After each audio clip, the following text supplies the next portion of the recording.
Bienvenidos a La Otra Aventura, un espacio dedicado al mundo de los libros. José Emilio Pacheco escribió lo siguiente: todo lo que se ha dicho del mexicano, a veces considerándolo un individuo aparte de la humanidad, puede ilustrarse con citas de López Velarde. El 19 de junio de 1921, a los 33 años de edad, murió en la Ciudad de México el poeta Ramón López Velarde. En su escueto legado literario se encuentran joyas definitivas de la literatura mexicana.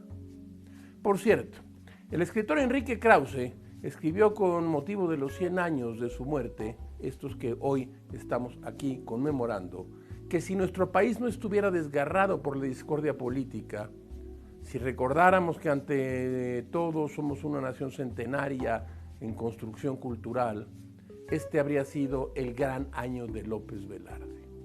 No lo ha sido. Hoy iremos a la vida corta y turbulenta de este joven poeta mexicano, a su obra, a sus resonancias, pues repasaremos los libros de algunos de sus mejores lectores: José Emilio Pacheco, Octavio Paz, Guillermo Sheridan, Gabriel Said, José Joaquín Blanco. Entrar a López Velarde es entrar a la poesía de México de hace un siglo, visto por los ojos de una rara avis de la literatura mexicana. Se atribuye al astrónomo italiano Galileo una frase que dice que hay dos tipos de mentes poéticas: unas aptas para inventar fábulas y otras aptas para creerlas. Les recuerdo que fue Adolfo Bioy Casares quien escribió que leer era la otra aventura y que la primera era probablemente la vida misma. Estamos pues en la otra aventura.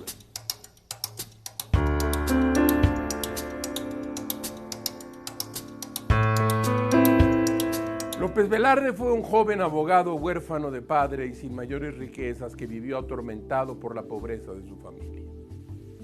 En 1914 dejó su natal Zacatecas para buscar en la capital un puesto académico que le permitiera solventar las precariedades de sus padres y escribir. Su vida, en el torbellino de la revolución, se parece mucho a su poesía, corta y brillante.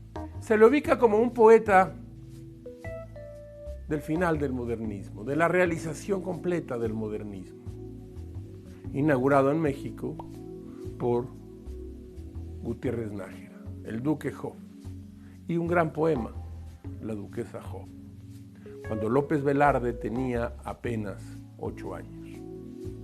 Y se le ha llegado a llamar el poeta nacional por su poema La Suave Patria y, en no menor medida, Novedad de la Patria, que hay en la vida y obra de López Velarde, que sigue deslumbrándonos a literatos, historiadores y cada vez más lectores que descubren en el mensaje cifrado de su obra sobre México.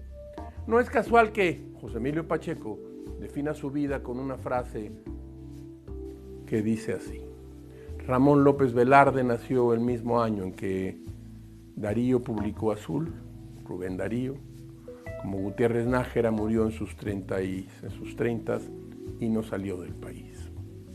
Tal vez en las lealtades y ambiciones de López Velarde, en sus torturas íntimas y en su muerte, a la altura del arte, se manifiesta el misterio de la escritura y de la vida misma. Sus libros se cuentan con los dedos de una mano, un poco más.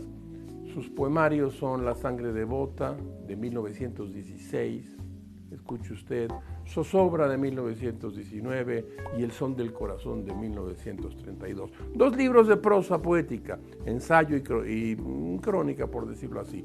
El Minutero de 1923 y El Don de Febrero, publicado de manera póstuma hasta el año de 1953.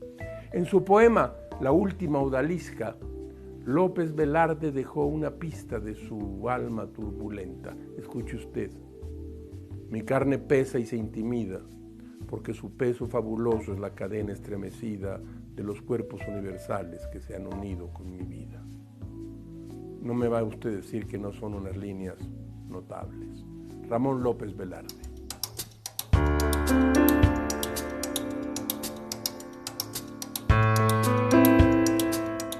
cierto, hemos estado hablando de José Emilio Pacheco y ya la editorial ERA y el Colegio Nacional han publicado la Antología del Modernismo Mexicano, 1884-1921. Es José Emilio Pacheco. Este es un libro notable, escrito, no me va usted a creer cuándo se escribió, en el año de 1969. Es un libro que debe usted comprar de inmediato.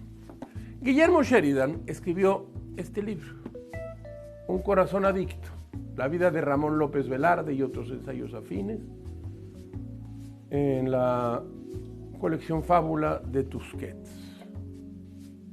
En este libro, Sheridan define al poeta y a su mundo. Un México quebrado por la revolución, nos dice Sheridan, y por la separación civilina entre la provincia y la metrópoli, fingida oposición entre costumbre y decadencia. El mundo de López Velarde aparece en el libro de Sheridan como uno de los periodos más complejos de la historia de México. El epígrafe que da pie a Un corazón adicto es una ventana al estudio de toda una vida en torno a lo que podríamos llamar el mundo velardiano. En la compilación de ensayos titulado Minutos Velardianos, publicado en el año de 1988, año del centenario del nacimiento del poeta, José Joaquín Blanco escribió esto.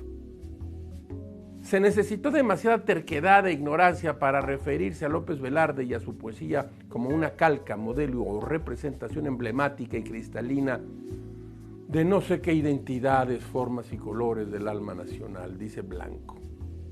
Por el contrario, el signo distintivo de la escritura de López Velarde fue la excentricidad, la originalidad, los asuntos insólitos y la puesta en el mapa sentimental y cultural de México, de las más modernas actitudes e innovaciones del París del fin del siglo XIX. López Velarde fue el más radical de los bohemios y los modernistas, en un México que era aún demasiado rural. Sin embargo, reducir su poesía a esta discrepancia del poeta moderno en el mundo aldeano tampoco le haría justicia a la totalidad de su obra. Como menciona José Joaquín Blanco, lo insólito de la obra de López Velarde es la complejidad sentimental y moral que elaboró a partir de su lugar como flaneur de la nueva contradictoria vida pública de México moderno. En su lectura de la obra de López Velarde, José Joaquín Blanco nos revela una clave para entrar en el universo del poeta zacatecano. En lo fundamental, en su vocación y su densidad, López Velarde es sobre todo un poeta del amor, pero no por las anécdotas o los enredos sentimentales de su propia vida, sino por la atmósfera enrarecida y adversa para el amor moderno que se imponía en el México de aquel entonces. Sobre esta idea, sigue Blanco y escribe lo siguiente. El acento trágico de la poesía amorosa de López Velarde recae precisamente en esta falta de realidad para el deseo. Por eso su amor trágico es claramente la irrealidad del amor buscado, que se vuelve sueño, pesadilla, teoría espectral. Termino con Blanco y sigo. Un ejemplo de ello está en el poema El sueño de los guantes negros, que dice: soñé que la ciudad estaba dentro del más bien muerto de los mares muertos. Era una madrugada de invierno y lloviznaban gotas de silencio. No más señal viviente que los ecos de una llamada a misa en el misterio de una capilla oceánica a lo lejos, o prisionera del Valle de México. Octavio Paz publicó en el año de 1965 Cuadrivio, 4 ensayos sobre 4 poetas: Rubén Darío, Ramón López Velarde, Fernando Pessoa y Luis Cernuda. Mire, yo tengo una muy vieja edición de la serie del Volador, pero este libro completo puede encontrarse en las obras de Octavio Paz. Ahí, el poeta escribió El camino de la pasión, un recorrido sobre el enigma de la poesía de López Velarde. No sobra decir que Paz, poeta especial, muy especial en su grandeza, hablando de López Velarde, es de por sí un espectáculo literario notable. Cada uno de sus poemas, dice Paz, es una ecuación psicológica. Un verso de López Velarde define su propia poesía. Los pasos perdidos de la conciencia al caer de un guante en un pozo metafísico. Esto es López Velarde. El lenguaje de López Velarde es para Paz una creación inimitable, fusión rara de la conversación y la imagen insólita. Su empresa es mágica, quiere obligar a las cosas por medio de la metáfora a volver sobre sí mismas para ser lo que realmente son. Todo esto que usted ha oído es y fue el ensayo clásico de Octavio Paz en Cuadrivio.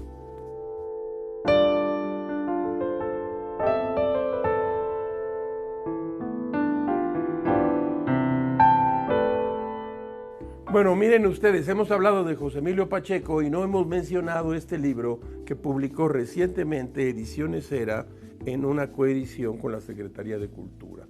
Ramón López Velarde, La lumbre inmóvil. Es un libro póstumo en donde se han reunido todos y cada uno de los ensayos, pequeños ensayos y comentarios que escribió José Emilio Pacheco sobre López Velarde. La muerte de López Velarde a sus 33 años dejó como su propia obra poética una ventana abierta hacia el misterio que ronda su figura y su pensamiento. En 1923 se publicó de forma póstuma un compendio de sus escritos en prosa. A manera de prólogo se colocaron los versos de José Juan Tablada titulados Retablo a la memoria de López Velarde. En la última estrofa del poema, Tablada escribió esto. Escúchelo usted.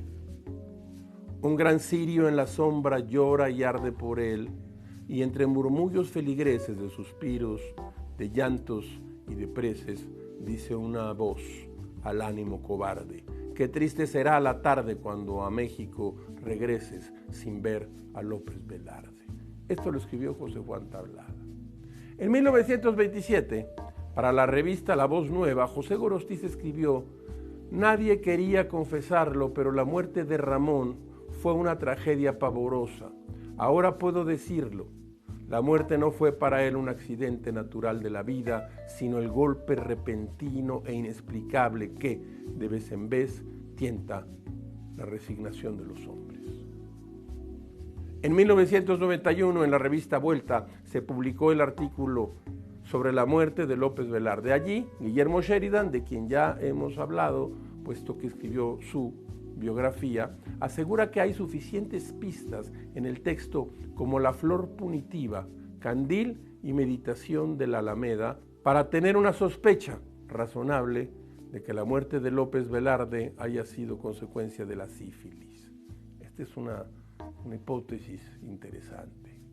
Sheridan menciona que ocuparse de los motivos de la muerte de López Velarde es también un asunto de cultura, pues los asuntos médicos revelan también las formas, costumbres y pensamientos de una época. Tiene razón Sheridan.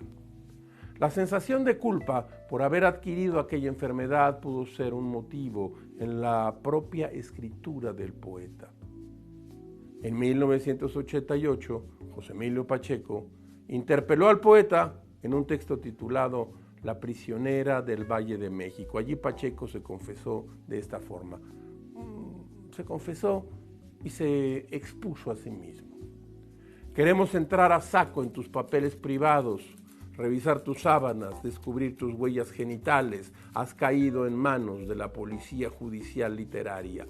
Llamamos investigación a lo que si estuvieras vivo repudiarías como chisme, libelo, asalto inadmisible a tu intimidad. Tú tienes la culpa por haber escrito esos libros maravillosos. Este es José Emilio Pacheco. Otra premonición mágica en sus textos. En el poemario El son del corazón, López Velarde escribió en el primer verso de su poema 33 lo siguiente. Escuche usted.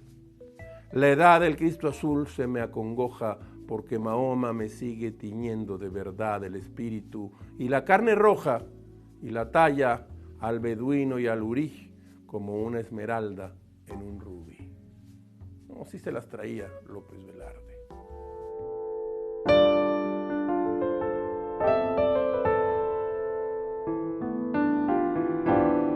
Hemos traído a esta sección un poema en prosa de López Velarde. Decía Paz que el prosaísmo de López Velarde provenía de la conversación, del lenguaje que efectivamente se habla en las ciudades. Escuche usted, obra maestra, así se llama, poema que puede encontrar en El Minutero. El tigre medirá 1 metro. Su jaula tendrá algo más de 1 metro cuadrado. La fiera no se da punto de reposo. Judío errante sobre sí mismo, describe el signo del infinito con tan maquinal fatalidad que su cola, a la fuerza de golpear contra los barrotes, sangra de un solo sitio. El soltero es el tigre que escribe ochos en el piso de la soledad. No retrocede ni avanza. Para avanzar necesita ser padre, y la paternidad asusta porque sus responsabilidades son eternas. Con un hijo, yo perdería la paz para siempre. No es que yo quiera dirimir esta cuestión con orgullo o necias pretensiones. ¿Quién enmendará la plana de la fecundidad? Al tomar el lápiz me ha hecho temblar el riesgo del sacrilegio, por más que mis conclusiones se derivan precisamente de lo que en mí pueda haber de clemencia, de justicia, de vocación al ideal y hasta de cobardía. Espero que mi humildad no sea ficticia, como no lo es mi miedo a dar a la vida un solo calificativo, el de formidable. En acatamiento a la bondad que lucha con el mal, quisiera ponerme de rodillas para seguir trazando estos renglones temerarios. Dentro de mi temperamento, echar a rodar nuevos corazones solo se concibe por una fe continua y sin sombras o por un amor extremo. Somos reyes porque con las tijeras previas de la noble sinceridad podemos salvar de la pesadilla terrestre a los millones de hombres que cuelgan de un beso. La ley de la vida diaria parece ley de mendicidad y de asfixia, pero el albedrío de negar la vida es casi divino. De la mesa de novedades, déjeme hacer autopromoción. Se publica ya una edición más de La Otra Aventura. Esto que usted está viendo puesto en un libro de fotografías, de textos, de reseñas, de pequeños ensayos. La Otra Aventura llegará a librerías en una nueva edición. Me llevé una sorpresa puesto que este libro, El paciente de Juan Gómez Jurado, parecía un bestseller. Y no hay que despreciar siempre los bestsellers, déjeme que le diga. Algunos están escritos con un profesionalismo que muchos escritores que se piensan escritores no tienen.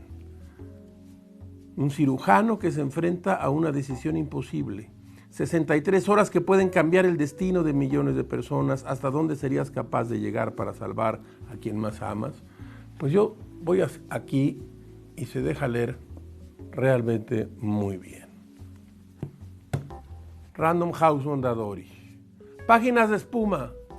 La editorial que sabe que el cuento es un género que no solo no morirá, sino que tendrá cada vez más impulso. Cecilia Udave es narradora y ensayista mexicana. Entre su obra creativa se destaca ya Registro de Imposibles, Bestiaria Vida, con la cual ganó, por cierto, el premio de novela Juan García Ponce. ¿Qué tienen en común un fotógrafo abordado por una joven diminuta en su computadora, una mujer que ha olvidado a las personas de su vida, un hombre anodino que busca de una historia extraordinaria, unos amigos que buscan un bar siniestro, un policía desesperado por resolver un brutal asesinato? Este es un buen libro, hay que leerlo. Yo lo acabo de empezar. Pascal Bruckner, usted lo debe recordar porque era el compañero de Finkielkraut. Al final, como suele pasar con algunas amistades intelectuales, se separaron y ahora busca Los Ladrones de Belleza, publicado por Tusquets Editores. Un día de agosto, en el servicio de guardia de un hospital, Matilde, una joven psiquiatra, escucha la extraña confesión de Benjamin, un paciente con el rostro oculto tras una mascarilla de tela. En una noche de invierno, una tormenta de nieve lo había sorprendido a él y a su novia, la bellísima Hélène, y les había obligado a refugiarse en una mansión habitada por un curioso trío que los habría colmado de atenciones. Es un libro de misterios. Pascal Bruckner, como usted sabe, nació en París en 1948 y fue, he dicho, no solo compañero de Finkielkraut, sino también un alumno de Roland Barthes. Pascal Bruckner.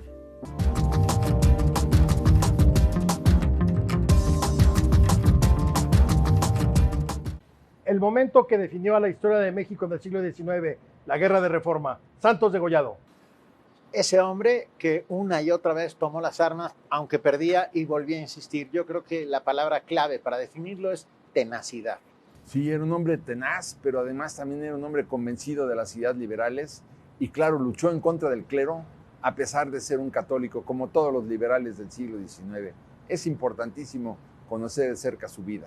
Queridos conspiradores, este domingo, 6 de la tarde por ADN 40, porque hay que hablar de historia. Santos Degollado es mucho más que una calle o el nombre de un deportivo. Acompáñenos.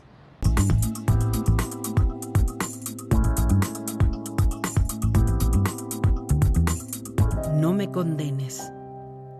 Yo tuve en tierra adentro una novia muy pobre, ojos inusitados de sulfato de cobre. Llamábase María. Vivía en un suburbio y no hubo entre nosotros ni sombra de disturbio. Acabamos de golpe. Su domicilio estaba contiguo a la estación de ferrocarriles. ¿Y qué noviazgo puede ser duradero entre campanadas centrífugas y silbatos febriles? El reloj de su sala desgajaba las 8. Era diciembre. Y yo departía con ella bajo la limpidez glacial de cada estrella. El gendarme, remiso a mi intriga inocente, hubo de ser al fin forzoso confidente. María se mostraba incrédula y tristona. Yo no tenía traza de una buena persona. ¿Olvidarás acaso, corazón forastero, el acierto nativo de aquella señorita que oía y desoía tu pregón embustero? Su desconfiar ingénito era ratificado por los perros noctívagos, en cuya algarabía reforzábase el duro presagio de María. Perdón, María, novia triste, no me condenes. Cuando oscile el quinqué y se abatan las 8, cuando el sillón te mezca, cuando ululen los trenes, cuando trabes los dedos por detrás de tu nuca, no me juzgues más pérfido que uno de los silbatos que turban tu faena y tus recatos. El poema que acaban ustedes de escuchar forma parte de Zozobra, publicado en 1917. Sobre este, el escritor Gabriel Said realizó un ensayo titulado Un amor imposible de López Velarde. Allí, Said menciona que en López Velarde, como en Kafka y en Kierkegaard, el tema del amor imposible, tópico propio de los trovadores, se volvió moderno. A diferencia de las tradicionales historias donde el amor fracasa por alguna prohibición, como la diferencia de clase, en estos tres autores los obstáculos de la pareja no están más que en la propia pareja. Para el análisis del poema, Said indagó en la propia biografía de López Velarde. Aquellos versos presumiblemente fueron escritos para la joven Mariana Nevares, una mujer con quien el poeta tuvo un fugaz romance aproximadamente en el año de 1912, durante un periodo en el que se encontraba deprimido por no haber obtenido un puesto judicial que ambicionaba en la capital de la República. Fueron justamente los deseos del hombre provinciano por triunfar en la capital la razón por la cual María dudó de la duración de sus afectos. Ella estaba segura de que el porvenir metropolitano le haría sucumbir ante las tentaciones. La relación fracasó, pero López Velarde jamás olvidó los ojos de aquella mujer con la cual mantuvo una relación epistolar. Casi medio siglo después, en el año de 1971, el poeta y crítico y sacerdote José Antonio Peñalosa entrevistó para El Sol de San Luis a María. Allí, la señora que se quedó para vestir santos contó algunos detalles de su breve romance. Lo que llamó la atención de Gabriel Said fue el remate en el texto del padre Peñalosa. María no era pobre, como afirmaba el poema. Pudiera parecer un dato menor, pues a favor de la rima, López Velarde pudo haber alterado la realidad. Said entiende que aquel artilugio fue una suerte de inversión del mito romántico. El poeta no podía permitir que, como siempre, el trovador hubiera fracasado, pero no merece a la joven de buena familia. En cambio, nada externo impedía a la pareja, sino las ambiciones del joven provinciano, los silbatos fabriles del progreso, las campanadas centrífugas que lo llamaban a la capital. ¿Y qué noviazgo puede ser duradero entre estos pérfidos silbatos? ¿Quién que pueda escribir como nadie va a dejar que se le vaya el tren para quedarse a departir con ella bajo la limpidez glacial de cada estrella?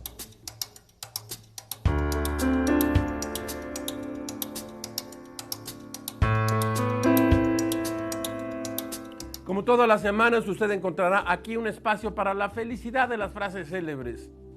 Escuche usted esta. Vive más o menos triste, pero vive intensamente.